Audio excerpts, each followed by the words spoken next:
Has the mystery of the Shapira Scroll finally been solved? Welcome back to Mystery Truth.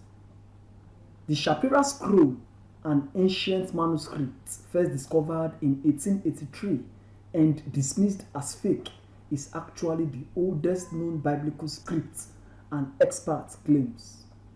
Jerusalem antiquities dealer Moses Willhelm Shapira told the world of the discovery of 15 manuscript fragments said to have been found in a cave near the Dead Sea.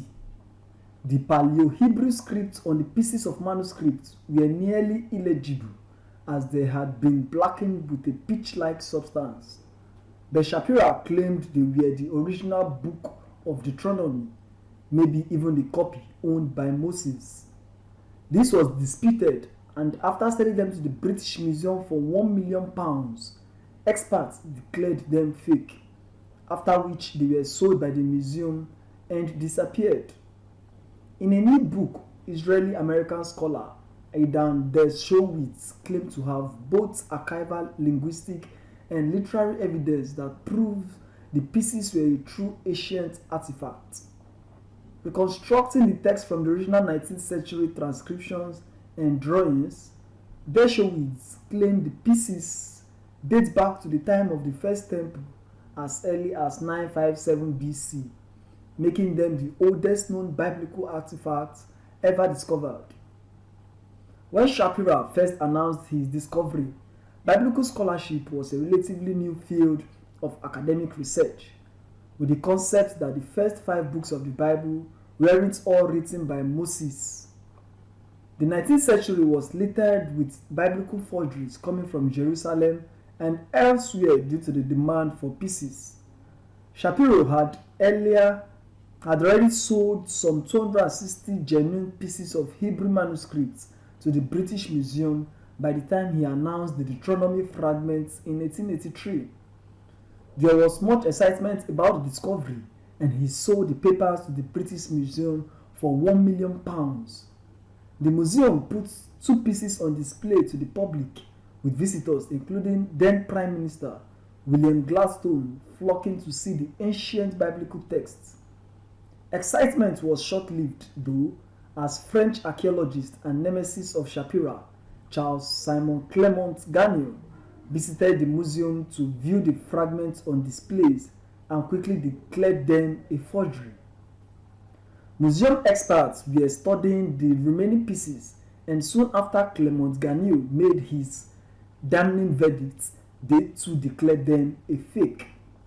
However, the question of the authenticity has remained largely unsolved, as the fragments were sold for a pittance in 1885 and quickly disappeared altogether. Dershowitz, a scholar at the University of Potsdam in Germany, has been gathering as much information on the works to prove their authenticity. He said he has taken transcripts, drawings, and other works from 19th century scholars and reconstructed the text on the pieces of manuscripts. The academics said not only are they real, but they date to before the Babylonian exile from the First Temple, which was built under King Solomon's reign, serving as a religious building and a place of assembly for the Israelites. If he is correct, then they would represent an unprecedented window into the origin and evolution of the Bible, as it would date to the earliest days of the work. He said the dismissal of the manuscripts as a fake 140 years ago was a tragedy for both Shapira and the entire existence of the discipline of Bible studies. Speaking to the New York Times, Dershowitz said, "It's mind-boggling that for almost the entire existence of the discipline of Bible studies, this text hasn't been part of the conversation. Since the discovery of the Dead Sea Scrolls in the 1940s, a number of biblical scholars have re-examined the Shapira Scrolls, but with little success. Until the Dead Sea Scrolls were discovered, which dates to about 2nd century BC, the earliest Bible manuscript was from the 10th century AD. As someone who spends all day reconstructing source texts, I have often daydreamed about actually finding one," Dershowitz told the New York Times. but I didn't think about it as something that could actually come true. In the Bible, Deuteronomy contains Moses' farewell sermon to the Israelites before they entered the Promised Land, recalling their history and the importance of the Ten Commandments, including restating them as they appear in Exodus.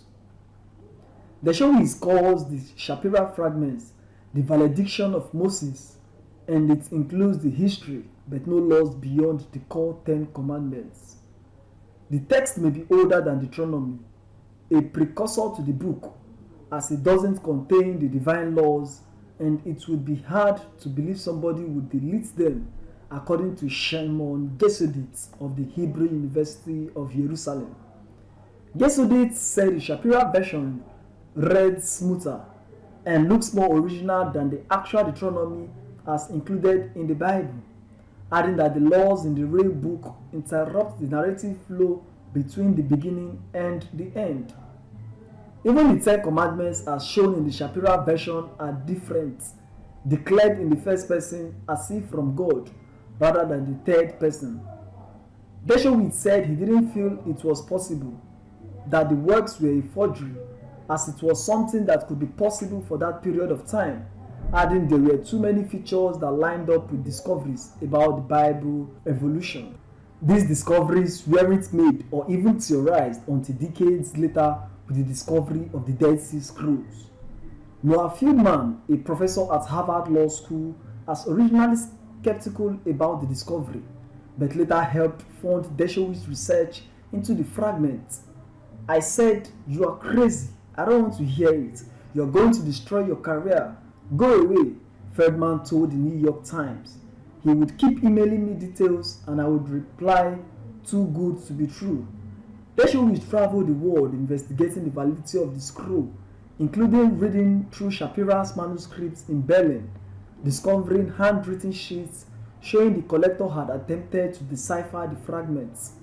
It's amazing because it gives you a window into Shapira's mind, Dershowitz said. If he forged them or was part of a conspiracy, it makes no sense that he'd be sitting there trying to guess what the text is and making mistakes while he did it. Dr. Naama Patel, a linguist from the University of Texas, has since studied the text and is working on a lexicon and syntax with Dershowitz. She said it is pretty standard biblical Hebrew, similar to the 7th or 6th century texts, with some features similar to those in the Dead Sea Scrolls. Dershowitz believes some of the fragments may have survived and could one day resurface, allowing scholars to read a true biblical fragment. Okay, a nice discovery. What do you have to say concerning this? Drop your comments in the comment section and please don't forget to subscribe to this channel. Thank you very much.